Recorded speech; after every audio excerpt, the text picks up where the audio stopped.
Voici le cours promis sur les roches. Vous avez terminé le cours avec cette notion et vous notez maintenant, grand 3, l'interprétation actuelle des différences d'altitude. Je vous rappelle que nous avons vu la distribution bimodale des altitudes, à savoir qu'il y a sur Terre des reliefs positifs, représentés par cette partie de la courbe, avec une majorité de reliefs à plus 300 mètres, et une deuxième distribution de reliefs négatifs, cette fois, avec une distribution majoritaire des reliefs sous-marins à moins 4800 mètres. Donc ça, Wegener ne pouvait l'expliquer, ni ses contradicteurs. Ce qui va nous amener à étudier les roches pour pouvoir comprendre la différence entre les roches océaniques et continentales. C'est l'objet du TP2, dans lequel vous allez manipuler, c'est-à-dire faire une étude complète d'une roche, soit un basalte ou un gabbro ou un granit ou une péridotite. Cette étude complète va passer d'abord par une étude de la roche à l'œil nu, regardez la roche dans sa composition visible, puis au microscope, c'est-à-dire en lame mince, en LPNA, donc lumière polarisée non analysée, puis en lumière polarisée et analysée, une mesure de la densité en l'introduisant dans un bécher rempli d'une quantité connue d'eau et en voyant la différence de quantité d'eau obtenue. Et enfin, la recherche de son origine, est-ce que c'est une roche continentale ou océanique? Pour cela, je vais vous montrer les différentes roches que vous allez observer.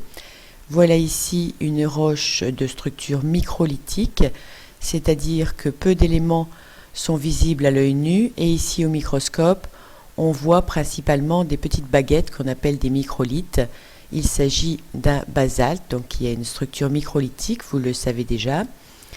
On y voit des phénocristaux, c'est-à-dire de grands cristaux d'olivine. On en a un ici en blanc bleuté, un autre rosé, un troisième plus petit et bleuté ici, un autre là et enfin encore un autre là. Des microlithes de feldspath, ce sont ces petites baguettes que l'on voit ici.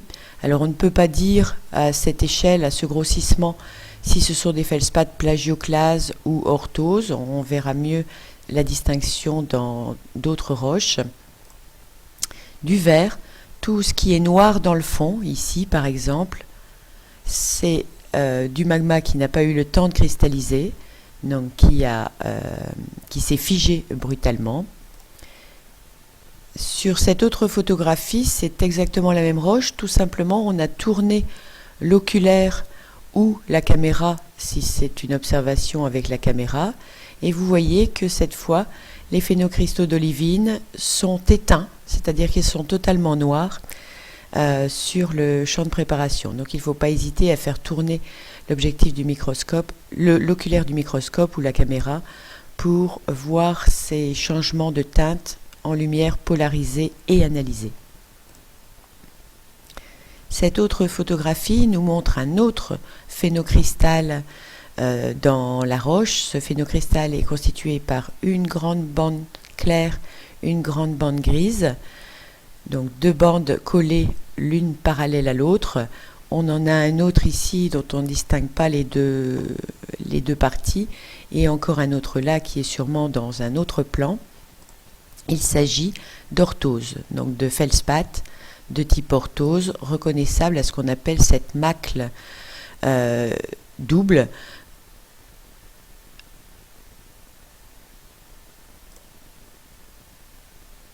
Si vous tournez la caméra, les deux parties vont s'éteindre progressivement, l'une étant plus claire que l'autre, comme ici ou là. On peut trouver également d'autres phénocristaux plus colorés dans cette roche. Et pour pouvoir donner un nom à ce phénocristal, il faut regarder ses clivages. Alors vous avez ici différentes sortes de clivages. Les clivages sont des espèces de petits traits qui parcourent la roche, des angles par lesquels la roche, le minéral se fissure plus aisément.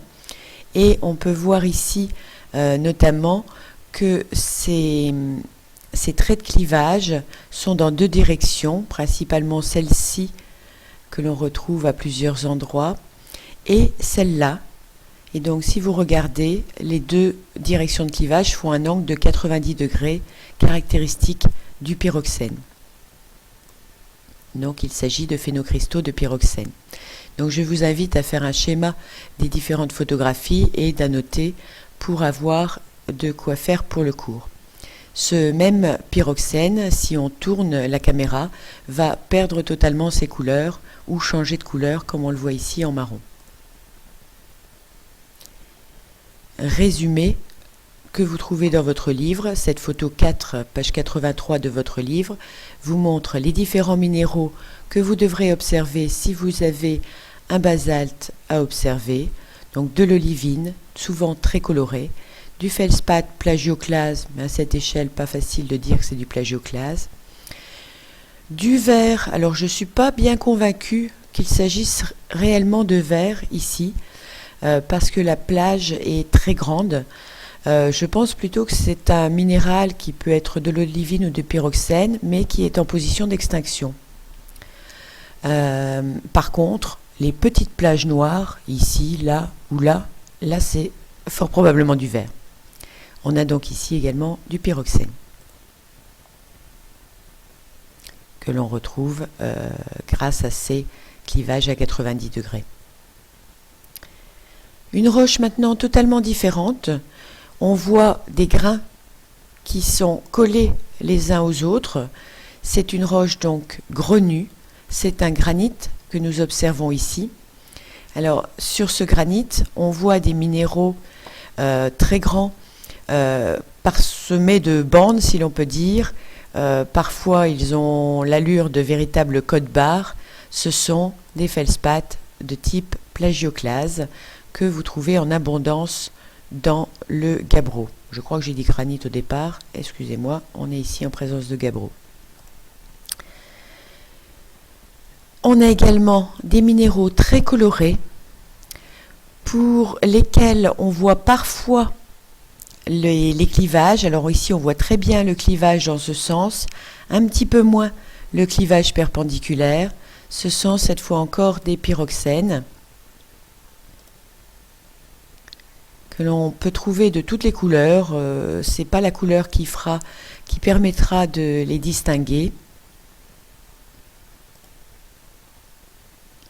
Et ce minéral, perdu parmi les pyroxènes, on peut voir qu'il a lui aussi deux directions de clivage, celle-ci et celle-là,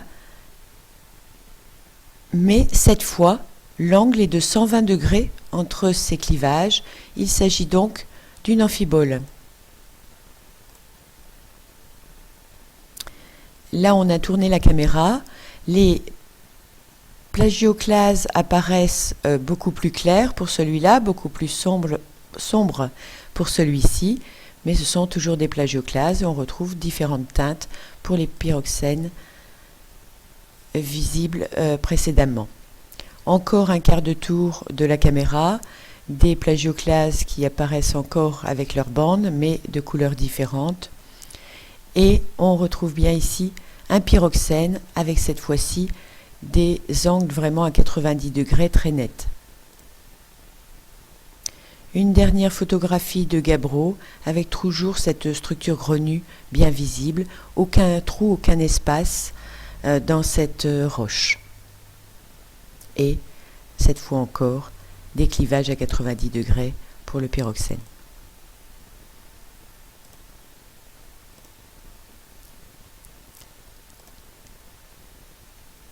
Le basalte a donc une structure microlithique, contrairement au gabbro, qui est totalement cristallisé, qui a donc une structure grenue. Ce sont deux roches d'origine océanique, formées l'une au-dessus de l'autre. Passons maintenant au granit. Voici la lame mince de granit.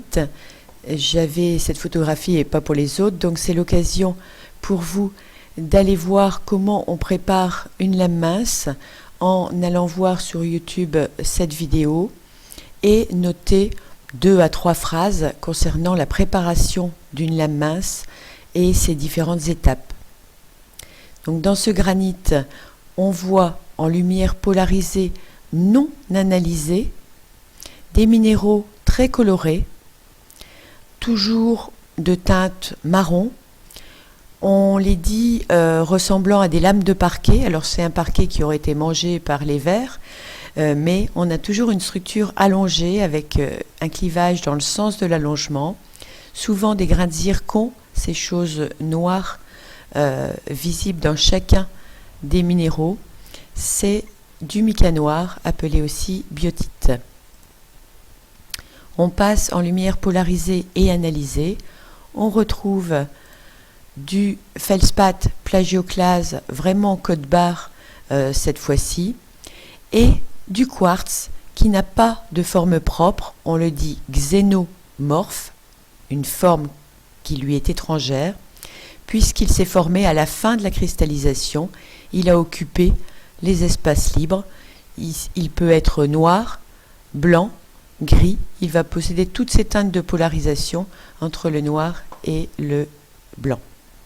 Et quand on tourne le microscope, ces teintes changent.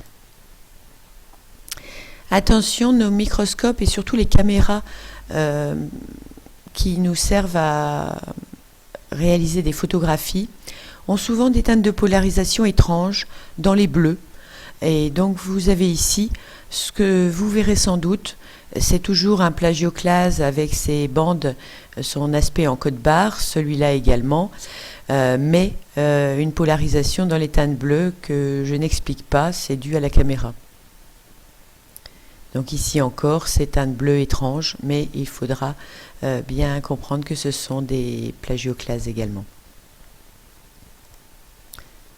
Résumé du granit, toujours photographie de votre livre, mica, quartz, feldspath, plagioclase et feldspath de type orthose. Alors celui-ci est un petit peu particulier, mais c'est sûrement des orthoses de cette allure-là que vous verrez dans le granit.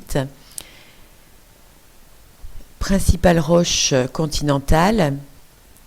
Ces cristaux sont des cristaux d'orthose. Alors l'orthose, normalement, a une macle qu'on appelle macle de Carlsbad. Ça n'est pas la peine de retenir ce nom, vous l'aurez dans les fiches d'identification, c'est-à-dire une large bande claire, une large bande sombre qui change quand on tourne l'oculaire. Mais parfois, les orthoses, comme le peuvent être les plagioclases, sont zonées, c'est-à-dire qu'on a des espèces de zones concentriques pour la formation de ce minéral. Voici la dernière roche, très jolie parce qu'elle est très colorée. C'est une péridotite. Sa structure est grenue, il n'y a pas d'espace vide entre les grains. Et toujours des teintes de polarisation très vives pour l'olivine, qui est le principal minéral contenu dans cette roche. Résumé également dans votre livre, ça c'est le retour du granit. Et donc la péridotite, qui est constituée essentiellement d'olivine, plus ou moins craquelée, ces minéraux, et de quelques pyroxènes, avec toujours les clivages à 90 degrés, mais des petits fragments souvent, pas toujours facilement identifiables. Cette fois, c'est une roche du manteau, c'est-à-dire aussi bien du manteau continental qu'océanique. Vous allez donc écrire à la suite des schémas que vous avez réalisés que les roches étudiées sont constituées de minéraux qui permettent de les distinguer, les roches océaniques, basalte et gabbro, la roche continentale principale, le granit, et la roche mantélique, qui peut être donc soit continentale, soit océanique, qui est la péridotite. Et vous notez la notion, la différence d'altitude observée entre continent et océan reflète un contraste géologique. En cours, nous nous questionnerons sur la façon de recueillir des roches pour réaliser ces études. Merci de votre attention.